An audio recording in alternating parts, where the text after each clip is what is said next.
Microvídeo. Pensamiento filosófico educativo. Objetivo. Analizar la importancia del pensamiento filosófico en la educación, comprendiendo cómo las distintas corrientes filosóficas influyen en la formación del ser humano, en la construcción del conocimiento y el desarrollo del pensamiento crítico. Orientaciones para el contenido. Define qué es el pensamiento filosófico educativo. El pensamiento filosófico educativo es la reflexión crítica sobre los principios, valores y fines de la educación, basada en la filosofía. Su objetivo es comprender al ser humano, su aprendizaje, su desarrollo, para orientar a la educación hacia la formación integral, ética y consciente de los individuos. Relaciona ideas de los filósofos más relevantes. Tenemos como ejemplo Platón. 1. El mundo de las ideas o formas, lo que conocemos por medio de los sentidos, está siempre cambiando, pero las ideas son eternas e inmutables. Platón, la República. Idea. Platón distingue entre el mundo sensible, lo que percibimos con los sentidos, y el mundo intangible, o de las ideas donde habita la verdadera realidad. 2. El filósofo como gobernante hasta que los filósofos reinen en los estados, o los que ahora se llaman reyes y soberanos filósofos. No habrá fines de los malos para los estados. Platón, la República. Idea. Platón propone que el gobierno de los filósofos, reyes, personas sabias y justas que buscan el bien común, no con su propio beneficio. Rousseau. El ser humano es bueno por naturaleza. El hombre nace libre, pero en todos lados está encadenado. Jean-Jacques Rousseau. El contrato social, 1762. Idea. Rousseau sostenía en que el ser humano es naturalmente bueno y que la sociedad lo corrompe en un estado natural y el hombre vive en armonía. 2. La educación natural. El hombre verdaderamente es libre, solo quiere lo que puede y hace lo que le place. Rousseau, Emilio de la Educación, 1762. Idea. En su obra, Emilio Rousseau propone una educación que respete el desarrollo natural del niño. El aprendizaje debe ser guiado por la experiencia y la curiosidad, y no por la imposición o la memorización. Dewey. La educación como la experiencia. La educación no es preparación para la vida. La educación es la vida misma. John Dewey. Democracy and Education, 1916. Idea. Dewey afirma que el aprendizaje no debe verse como algo separado de la vida real. La educación es un proceso continuo de experiencias vividas donde el estudiante aprende al actuar, reflexionar y participar en su entorno. 2. La escuela.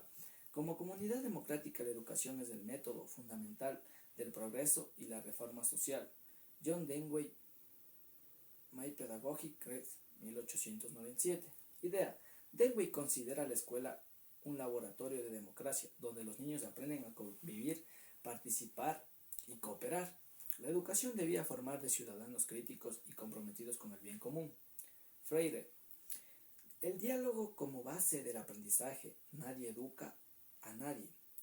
Nadie se educa a sí mismo. Los hombres se educan entre sí, mediatizados por el mundo.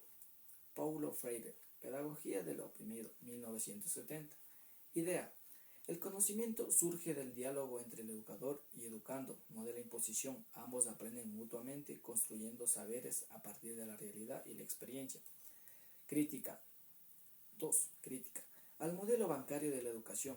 En la concepción bancaria de la educación, el saber es una donación de los que juzgan, sabios a los que se juzgan ignorantes. Paulo Freire. Pedagogía del oprimido, 1970. Idea. Freire critica el modelo tradicional en el que el maestro depositó conocimientos en el estudiante. En lugar de esto, propone una educación problematizadora. Morín. 1. Pensamiento complejo. El pensamiento complejo no renuncia a la claridad, sino que a la simplificación multiplicadora. Edgar Morin. Introducción al pensamiento complejo, 1990. Idea. Morin propone superar el pensamiento lineal y simplística. La realidad es compleja independientemente de multidimensional. Debe integrar diferentes saberes para comprender el mundo en su totalidad. 2. Educar para la incertidumbre. El conocimiento no es solo un espejo de la realidad, sino una traducción con el riesgo del error. Edward Morin, Los 7 saberes necesarios para la educación del futuro, 1999.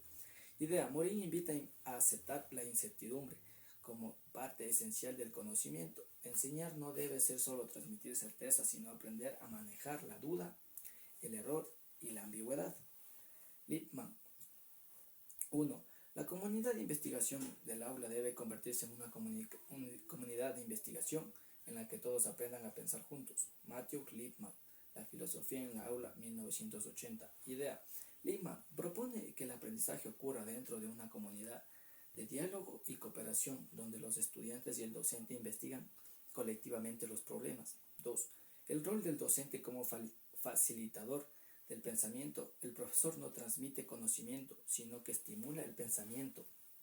Matthew Lippmann, La filosofía en el aula, 1980. Idea: el docente debe actuar como guía o mediador, promoviendo el diálogo y la reflexión. No solo impone respuestas, sino que ayuda a los estudiantes a construirlas. Explica cómo las concepciones del ser, el conocimiento y los valores influyen en las prácticas pedagógicas. 1. La concepción del ser en las prácticas pedagógicas se refiere a la idea que el docente tiene sobre qué es el ser humano, cómo aprende, qué necesita, qué es lo que lo motiva y cuál es el propósito de la vida. 2. La concepción. El conocimiento en las prácticas pedagógicas se refiere a cómo se entiende el aprendizaje y la manera en que los estudiantes adquieren saberes. 3. Los valores en las prácticas pedagógicas se refieren a los principales éticos, morales y sociales. Se orientan en la educación y que influyen en las decisiones del docente, en la convivencia en el aula y en los objetivos formativos. Incluye ejemplos concretos de aplicación filosófica en el aula. 1. Educación primaria. Niños de 6 a 12 años. Actividad: el dilema del juguete perdido. Situación: un estudiante encuentra un juguete que no es suyo en el patio. Pregunta filosófica: ¿qué significa hacer lo correcto? Aplicación: los alumnos deben debatir diferentes opiniones, quedárselo, devolverlo, ignorarlo. Se fomenta la reflexión ética y la empatía. El docente guía con preguntas socráticas, sin imponer una respuesta. Objetivo: desarrollar el pensamiento moral, crítico a través de una situación cotidiana. 2. Educación secundaria. Adolescentes de 13 a 17 años. Actividad: ¿qué es la libertad? Lectura o estímulo.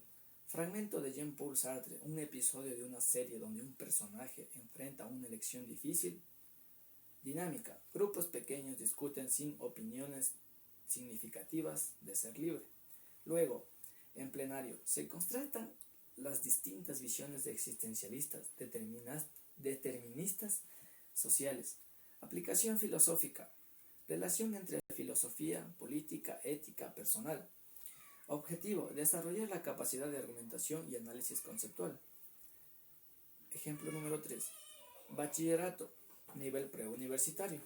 Actividad: el dilema del tranvía. Situación clásico: experimento mental de ética utilitarista versus deontológica. Desarrollo: debate guiado sobre consecuencias y principios morales. Se introducen nociones como autores como Kant y Mill se conectan con temas contemporáneos: inteligencia artificial, decisiones medias. Objetivo: aplicar teorías éticas y casos reales y fortalecer el pensamiento argumentativo. Finaliza con una valorización personal sobre la filosofía en la formación docente. Mi valoración personal sería que la filosofía es fundamental en la formación docente porque brinda las herramientas necesarias para reflexionar críticamente sobre la educación, sus fines y sus métodos. También nos permite que el futuro maestro no se limite a aplicar técnicas o programas, sino que comprenda el sentido profundo de su labor: formar personas libres, también críticas y comprometidas con la sociedad.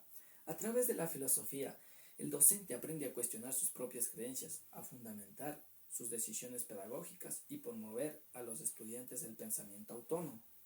En definitiva, La filosofía dota a la educación de una dimensión ética y humanística indispensable, convirtiendo la enseñanza en un acto consciente, reflexivo y transformativo.